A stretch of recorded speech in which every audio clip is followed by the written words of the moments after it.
buhay.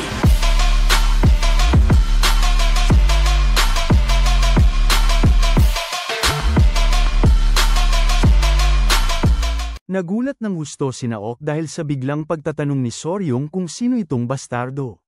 Sa takot ay nag-alinlangan siyang sabihin ang pagkakakilanlan ng salarin, pero nilakasan nito ang kanyang loob kung saan habang pinipiga nito ang kanyang kamay ay isiniwalat niya na ang bastardong may kagagawan nitong lahat ay walang iba kundi ang ikatlong anak ng Great Harmony Sect na nagngangalang Jin Daesung. Dahil sa sinabi nito ay may buong loob na nagsaad si Soryong na ito ay kanyang tatandaan at iwan niya na lang ito sa kanya dahil paniguradong makakamit niya ang paghihiganti. Ngunit iba ang naging reaksyon ni Hwayon at ni Gupei nang malaman na ang salarin ay nanggaling mismo sa Great Harmony Sect. Kaya sa tindi ng kanyang pagkagulat ay pasigaw na natanong ng batang babae kung nakakasigurado ba talaga si Naok na ang may sala ay ang ikatlong anak nitong sekta, na sinagot nito na siya ay nakakasigurado dito. Hindi alam kung bakit ganito na lang ang naging reaksyon ng kanyang mga kasamahan. Natanong ni Soryong kung ano ang problema kaya sinubukan ni Gupei na ipaliwanag ang sitwasyon. Ito ay dahil ang Great Harmony Sect ay kabilang sa Orthodox faction na kagaya nila, at sa Sichuan ito ay angkan na mayroong pinakamalaking impluensya pagkatapos ng angkan ng Tang, angkan ng Ma at ng angkan ng Qingcheng. Dahil sa nalaman nitong impormasyon ay nagugulat na natanong ni Soryong kung ganito na lang baka makapangyarihan ang angkan nitong bastardo, subalit napapaisip lang siya na sinagot ni Hwayon na kung talagang ginawa ng bastardo itong mga bagay, ang pamilya nito ay hindi ganoon kaimportante. Wika pa niya ng pabulong na ang problema ay nasa kanilang pamilya dahil ang angkan ng Tang ay nagkaroon ng isang pangako sa Great Harmony Sect, ito ay dahil noong unang panahon ay nakatanggap ng malaking pabor ang kanyang lolo sa tuhod. Dagdag pa ni Hwayon na kaya ngayon, kahit na ang isang tao mula sa Great Harmony Sect ay gumawa ng mabigat na kasalanan na dapat pagbayaran ng kamatayan, ipinangako nilang papalagpasin iyon ng isang beses.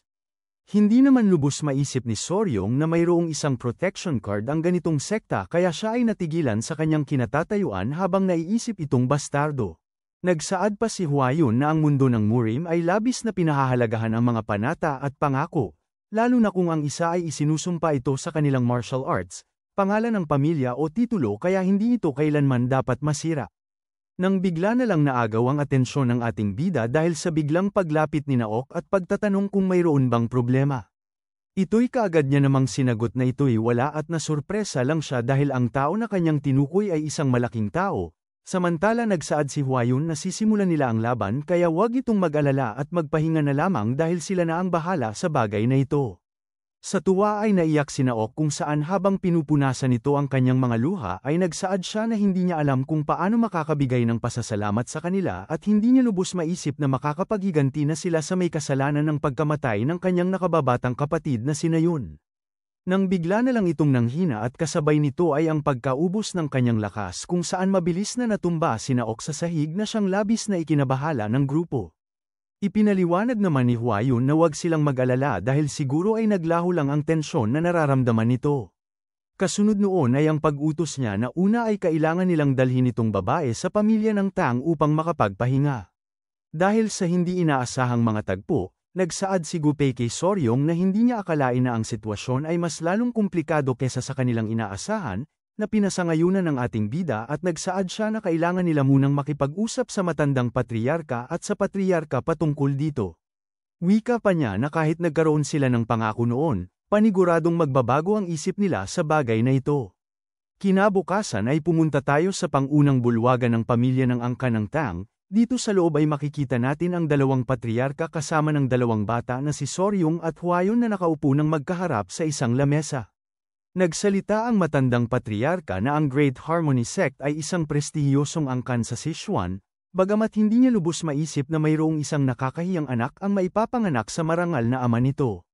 Samantala ang patriarka ay nagtanong sa ating bida kung siya ba ay nakakasigurado sa kanyang gagawin, na buong loob nitong pinasang-ayunan at nagpakiusap siya na hayaan siya nito.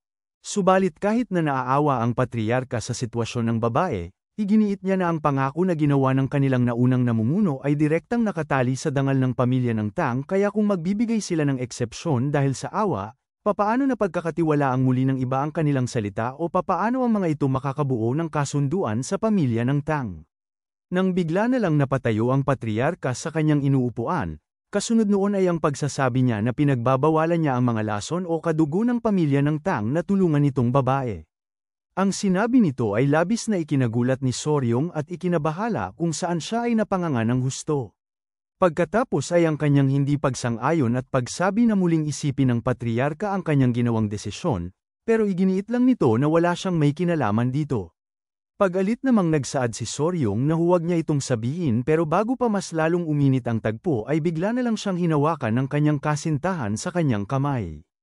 Kasunod ay ang pagsasabi ng batang babae na ito ay kanilang naiintindihan kaya susundin nila ang kanyang kahilingan, na siyang hindi inaasahan ng ating bida na manggagaling kay Hwayon.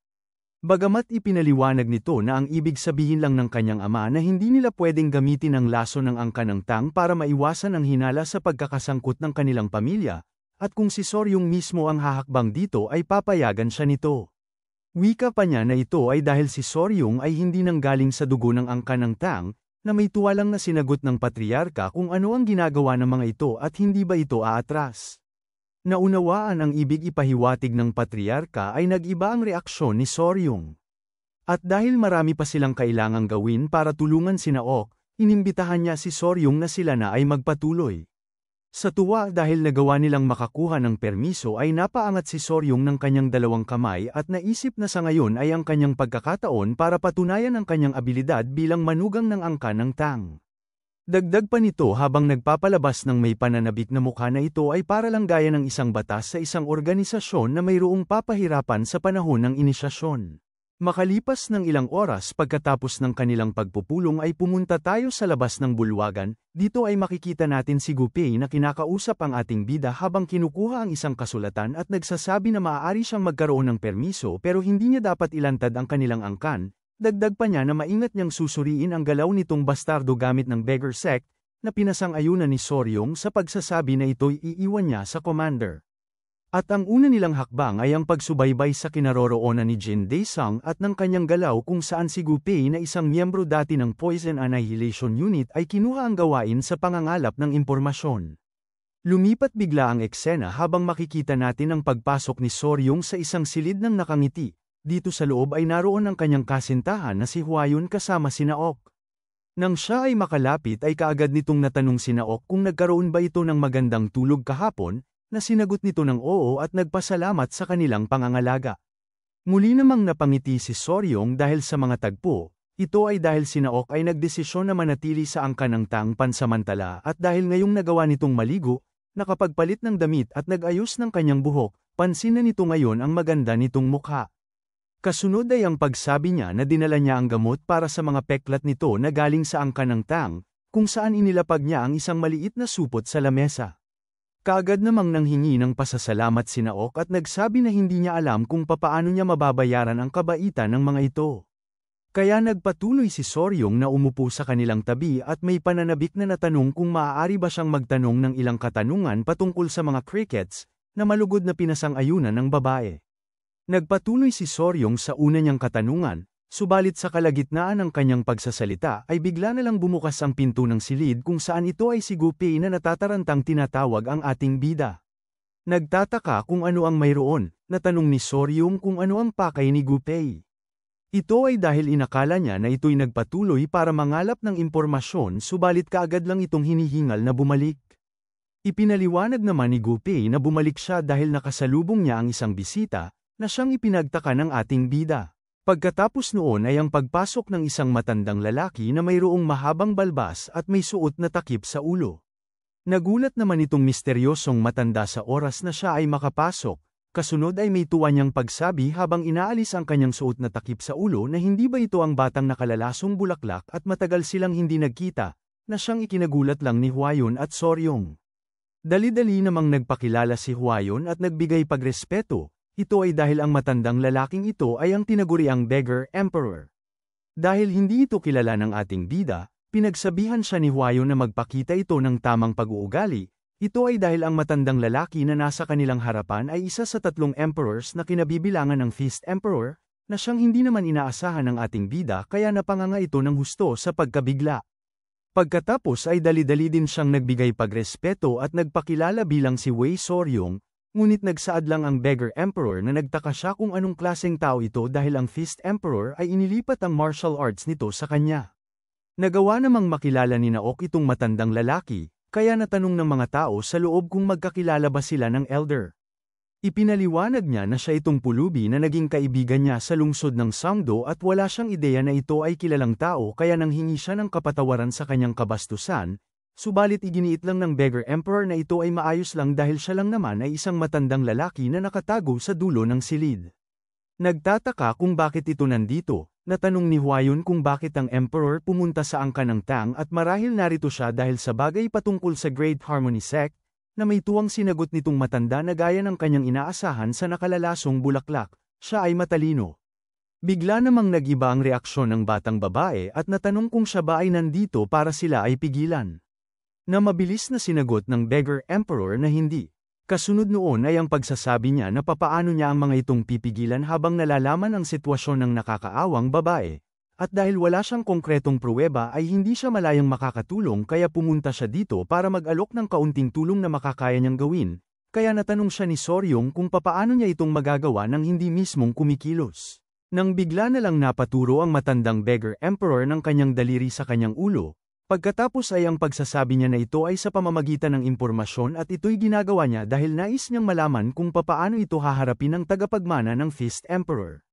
Wika pa nito na inutusan niya ang kanyang mga tauhan na maghukay ng impormasyon sa mga pangyayari mula sa nakaraang ilang taon, at dito nalaman niya na itong si Daesung ay bulok hanggang sa kanyang kaloob-looban.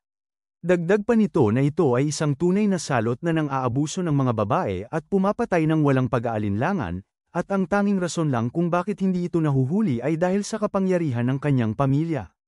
Isiniwalat pa ng matanda na nalaman niya din na mayroon pa itong masamang bagay na ginawa sa labas ng bayan ng Sangdo kabilang na ang bayan ng Chuga at ibang lugar, at ito'y kabilang lamang sa 5 kaso nito na kanyang personal na pinagsususpetsahan. Dagdag pa nito na kahit ang Great Harmony Sect ay itinuturing itong isang malaking sakit sa ulo. Dahil sa nalaman nito ay napakagat si Soryong ng kanyang ngipin sa galit dahil hindi niya lubos maisip na mas malala pa pala itong bastardo kesa sa kanyang inaasahan. Muli namang nagsalita ang Beggar Emperor sa pagsasabi na mula noong insidente sa bayan ng Song, tila naging tahimik ito at hindi gaanong lumalabas maliban na lang sa pagbisita niya sa bahay pasugalan kada 3 araw kaya sinabihan niya itong babae na gumamit ng lason. Napaisip naman si Soryong at nagsabi na mukhang ang tanging opsyon lang nila ay asikasuhin itong bastardo sa bahay pasugalan at natanong kung ipapalabas ba nila na ito ay nalason kagaya ng sinubukang gawin ni Naok. Ngunit iginiit ni Huayo na pinagbawalan silang gamitin ang lason ng angkan ng Tang. Napunta ang atensyon ni Soryong kay Naok at natanong kung papaano nitong natukoy ang pagkain nito o inumin sa gitna ng napakaraming tao. Ipinaliwanag ni Naok na sa bawat pagpunta nitong bastardo sa bahay pasugalan ay nagbibigay ito ng komplikado at mapiling mga utos, at kapag ito'y kanyang ginawa, ang kusina ay nakakatanggap ng espesyal na mensahe. Dahil sa nalaman nito ay natanong ni Soryong kung ano ang ibig nitong sabihin patungkol sa komplikadong mga utos. Kaya muling ipinaliwanag ni Naok na parati itong nag-uutos na ang bahagi ng kanyang pagkain ay dapat walang bagay na alimango o hipon kaya ginamitan niya ito ng lason. Mayroon naman isiniwalat ang Beggar Emperor sa pagsasabi na narinig niyang mayroong nangyayari sa katawan nito sa tuwing makakakain siya ng ganitong mga bagay. Dahil sa nalaman nitong karagdagang impormasyon ay napaisip si Soryong at naunawaan na marahil ito ay isang malalang allergy. Sa matindi nitong pag-focus ay napaisip si Soryong na ito ay marahil ay ang tinatawag na tropomyosin. Ito ay isang uri ng protina na karaniwang matatagpuan sa mga laman dagat gaya ng alimango at hipon na karaniwang sanhi ng allergy. Napatawa naman si Soryong dahil dito at kaagad na kinuha ang atensyon ni Gupei. Pagkatapos noon ay ang pag-utos niya na pumunta ito sa Venomous Creature Garden ngayon din at dalhin sa kanya ang mga mealworm beetle. Hindi alam kung ano ang mayroon patungkol dito ay natanong ni Gupei para masigurado kung ang hinihingi ba nito talaga ay ang mealworm beetle. Kanya ding natanong kung bakit niya ito gustong kunin ng biglaan, subalit nagpalabas lang ang ating bida ng masamang pagtawa kaya naagaw ang atensyon ni Huayun at ng Beggar Emperor patungo sa kanya. Nang bigla na lang nitong itinaas ang kanyang isang daliri sabay sabi habang nagpapalabas ng masamang mukha na pinaplano niyang bigyan ng bastardo ng mabuti at masarap na kamatayan. At dito ay magsisimula ang kanilang operasyon na tinatawag na Savory Death.